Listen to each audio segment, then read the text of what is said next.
Roxanne Sasha here, also known as the Resilient Mum.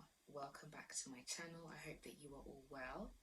So today I'm going to be talking about something that I have had a few questions about on Instagram. It's related to independent motherhood. So in this video I'm going to be discussing my experience with independent motherhood and how I make it work for me.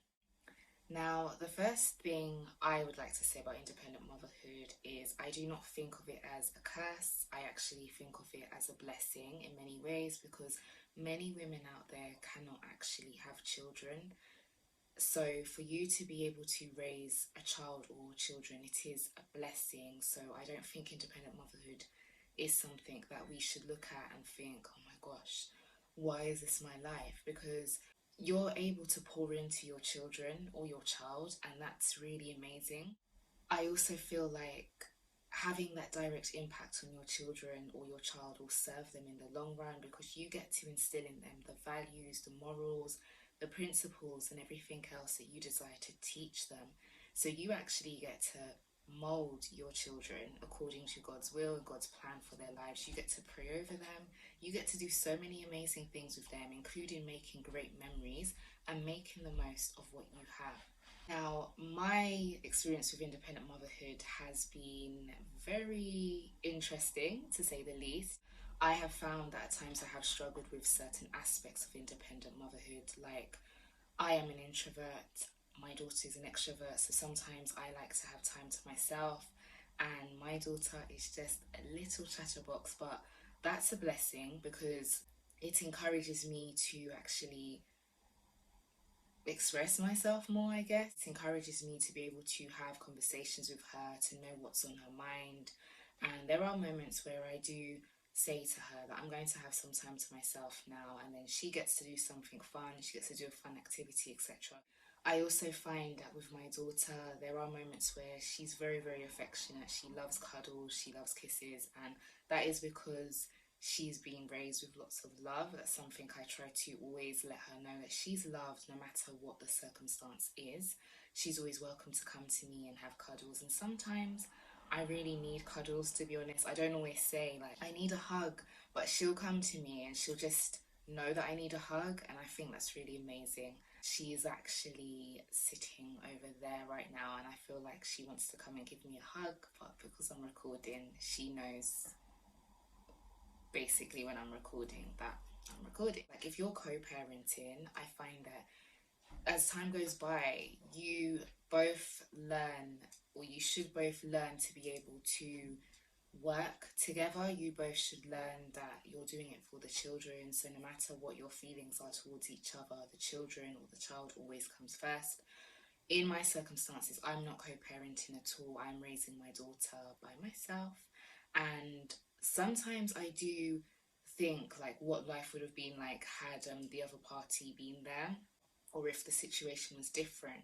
But then when God actually reveals certain things to me, I actually do give God thanks, because God absolutely knows best and he will always put your best interests at heart. So God has actually saved my daughter and I from a lot of things that I just can't even go into it. It's just so much, but I am literally sitting here smiling from the inside out because God is just, sometimes you feel like God may not be listening to you. Why has God allowed this to happen?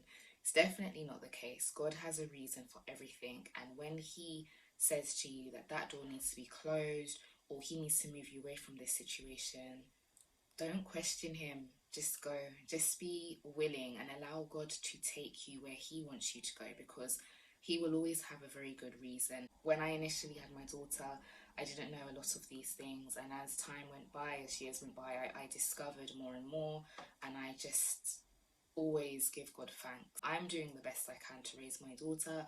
Sometimes it is very challenging because raising a child, ideally there's normally two parents. There's the mother, there's the father, and at times when the mother is tired or when the father is tired, the other party is able to step in and to take over and to do what the other person can't.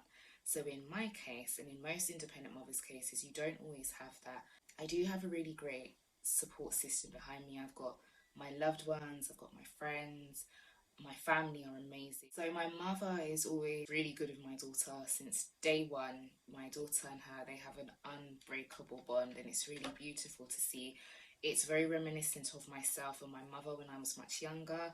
I got dubbed my mother's handbag because I was always going everywhere with her. To be fair, I'm still pretty much like that. Like, I'm the youngest and I'm the only girl.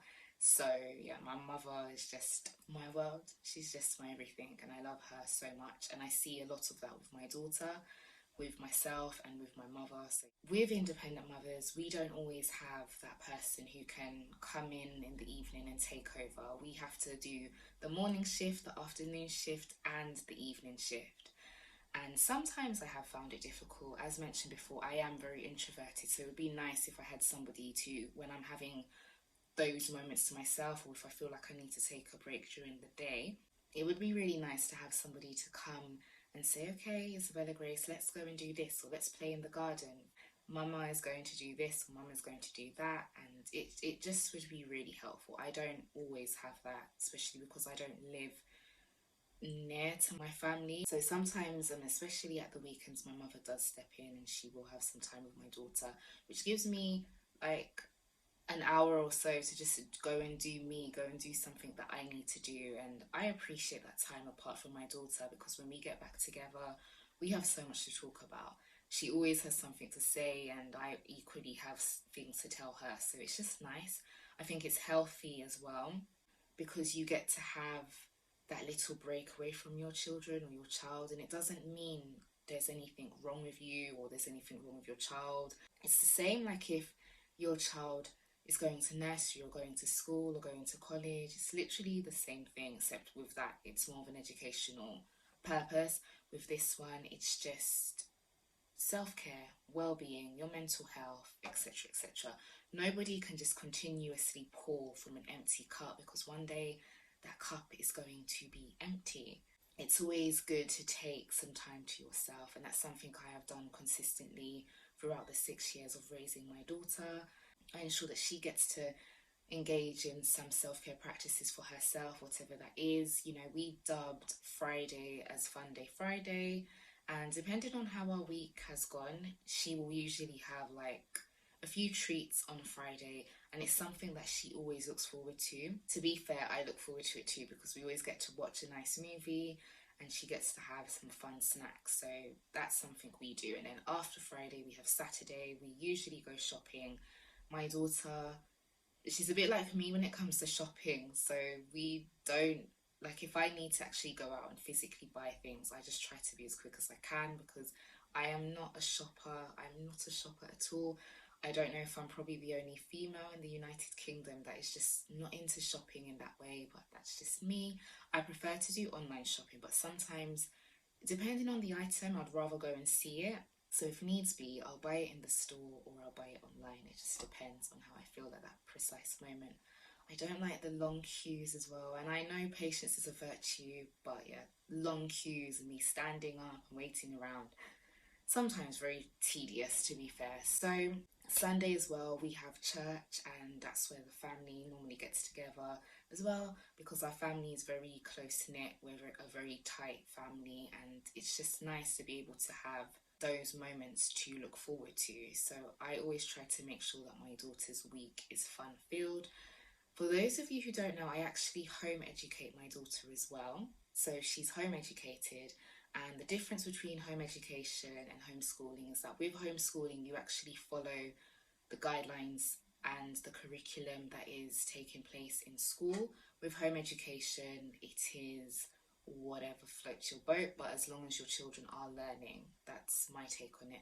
So with my daughter, we do English, math, science. We do languages as well. We also do some art. We do DT, geography, history, even do personal, social and emotional education as well. You name it, chances are we do it. But with my daughter, I feel like the way that she learns, she's not the typical sit down and look at a book and learn that way. She has to experience.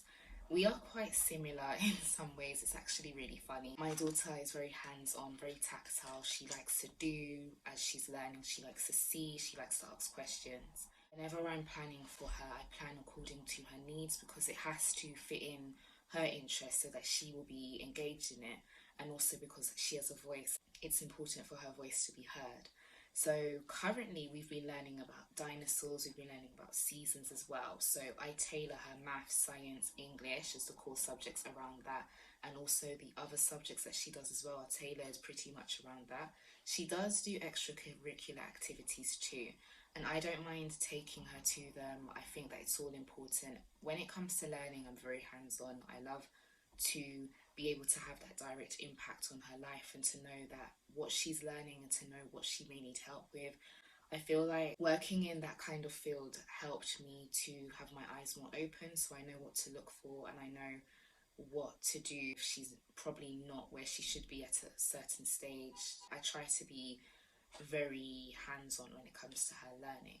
Sometimes she is reluctant to do certain things, but when we make it fun and when we discuss why she needs to do it, she actually engages, and she's a very fast learner. She's very intelligent, retains information amazingly. So we are having a lot of fun home educating. How are you finding home education? It's fun. What are your favourite parts? Learning Learning about what? dinosaurs and stuff. Dinosaurs and stuff. Is that what we're learning about? We're learning about seasons, other things like that. Okay. She's actually engaged in an activity at the moment, so you're not going to get much from her. But thank you, Bella. So she also enjoys reading books. She loves having that quality time together, and I love reading. I'm an avid book reader, so I also find that those are little moments where we get to bond, and that's another amazing thing about independent motherhood is the bonding experience. I always recall wanting to have the family, the one child, the lifestyle and everything, but that looks different as time has gone by, and the more I look at certain things on Instagram, the more your eyes are opened up, the more I spend time in God's word. It just amazes me that what looks idyllic for one person may not be another person's ideal. So with that said, I am open to receiving whatever God has for me, but I definitely do not see independent motherhood as a curse. I know I said that in the beginning. I have to reiterate that because there are a lot of women out there going around feeling like they're being punished for something, and you're really not being punished. In fact, you're going to be blessed. Your children are going to grow up and be amazing individuals, and they are going to bless you in so many different ways. So keep the faith, keep your head up, and know that this is just the beginning for you and for your family.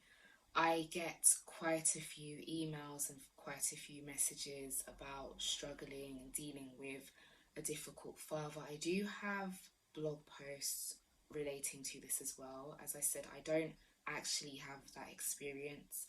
I felt it was necessary for myself and my daughter, especially, our well-being, to completely just close that door for reasons that I will not go into, but it is definitely something that I prayed about, and I feel like it's for the best. I feel sometimes that it's a very difficult one when you are dealing with somebody who wants things to go a certain way and they're not willing to compromise. It's also very difficult when it becomes like it's not just about the child or the children, it's about something different. It's also difficult when you're dealing with somebody who holds on to malice or who's holding grudges. It's hard to progress, and it's hard to keep the child or the children at the forefront when you're constantly having to deal with somebody who is in a different reality to you. With that said, my daughter is always at the forefront of my mind, of everything I do. I always feel like I have to do this because I know that she's watching. I have to do this because she deserves better, etc., etc. But for many women out there, many mothers, I do know it can be difficult when you're dealing with certain characters because of the way they are. I encourage you to pray. I encourage you to leave it in God's hand, because God will do what you cannot do. The other really amazing thing about independent motherhood is that you don't realize how great your village actually is. Your village doesn't just consist of like your loved ones, your family. It can consist of your work colleagues. If you belong to a religious organization, if you belong to a church, if you belong to a youth club, your doctors, your children or your child's teachers, etc., etc. There's so many people who actually are in your village, and you'll be so surprised that when you reach out for help, the amount of people that run willing to help you, because a lot of people just have kind hearts. A lot of people realize that the struggle is very real raising a child or children alone, so they will definitely help you. But if you don't ask, chances are nobody's going to know that you're struggling, nobody's going to know what you're actually going through. So I encourage you to use that amazing voice that the Lord has given you to speak up. If you're struggling with something, speak about it. If you need help with something, ask for help. There is no shame in asking for help.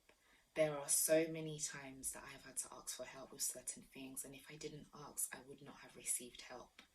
So definitely ask for help when you need it, and don't feel ashamed. Everybody needs help sometimes, even people who you may look at and think, oh wow, they've got their life together. Those people also need help too. I also find with independent motherhood that you get what you put in. So if you don't put in the work, like with anything, you're not going to receive anything back. If you're putting in the work, if you're putting in the hours, if you're putting in the love, the energy, the time, you're going to receive all of that back, and you're going to receive so much more back. When you look at your child or your children and you go back to the moment where you first held them in your hands, what do you remember? Look at them now, and what do you see? All of what you see now is a result of your hard work. It's a result of your labor. So please do not ever feel like you're doing this all in vain. Every day and every time spent with your child or your children is time well spent. Don't let that go over your head. It's time that is well spent. It's time you're never going to get back, but it's an investment. And the more you pour into your children is the more you are going to receive back. If you make time for your children, as your child or your children are growing up, they are going to make time for you. They are going to be more helpful towards you. They are going to want to ask about your day. They're going to want to know what's going on with you. If you're constantly going into your room, shutting the door, not pouring into your children as maybe you should, sometimes it will have an adverse reaction. It will have an adverse effect in the long run. Your children or your child may shut their door too. They may not want to open up about certain issues. So always try to communicate with your children too. Try to always ask them about their day, find out what's happening in their reality, because sometimes they just need someone to talk to, and you are their safe place.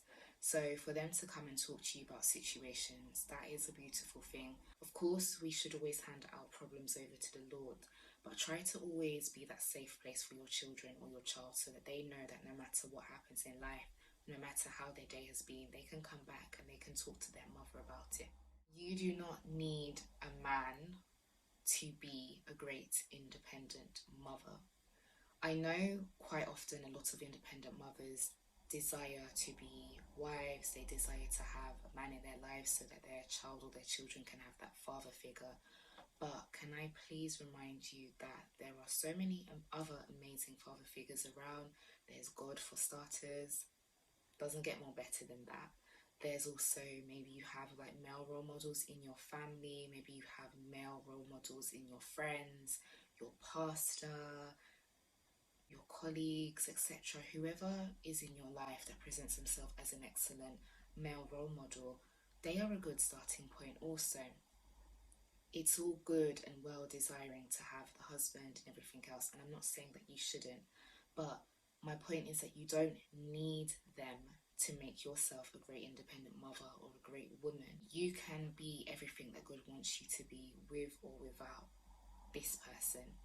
Whoever God is going to place in your life is equally going to work with you, and you are going to be a team, which is going to be a brilliant thing. But don't get caught up on things that you don't have or who you don't have and feel like you can't move forward until you have them.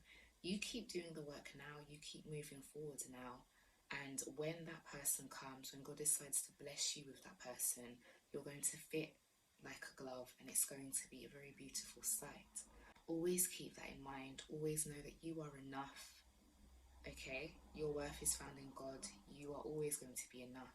You're enough for your children and you are enough for yourself. Independent motherhood also pushes me to work harder on myself and work harder on my goals, because I know that I have this amazing little girl looking at me, watching me constantly and seeing what I'm doing. If she sees that I've got like lots of work piling up and piling up, she'll probably think, why isn't mama doing anything that she needs to do? And that doesn't set the right example to her. So there's times where she'll go to sleep and I'm still working, and I do that because my daughter deserves the best. And I unfortunately didn't get to give her the kind of life that I would have wanted her to have in the beginning, with a father being there. But God has a reason for everything. So for me, moving forward, I'm going to give her the best life that I can. So whenever she sees me working hard, she knows that she is the reason, she's the driving force behind everything. My daughter and God actually inspired my whole platform. Without God, without my daughter, I wouldn't be the resilient mum. So I owe it to my daughter to not fail in life, to succeed. And even when things do not go right, even when things do not go according to plan, I give it to God. And I also let my daughter know that sometimes things don't always work out, but it's what we do with the situations at hand that makes a big difference. So I try to encourage her to know that it's okay in life. Even adults, even me, I sometimes make lots of mistakes, but it's about how we fix these mistakes. And if we can't fix them, it's about what we learned from our mistake. What are your thoughts on independent motherhood? Do you find independent motherhood a challenge? Do you find it amazing? Please do comment down below. Don't forget to like, comment, share and subscribe, and I will see you in my next video. Bye.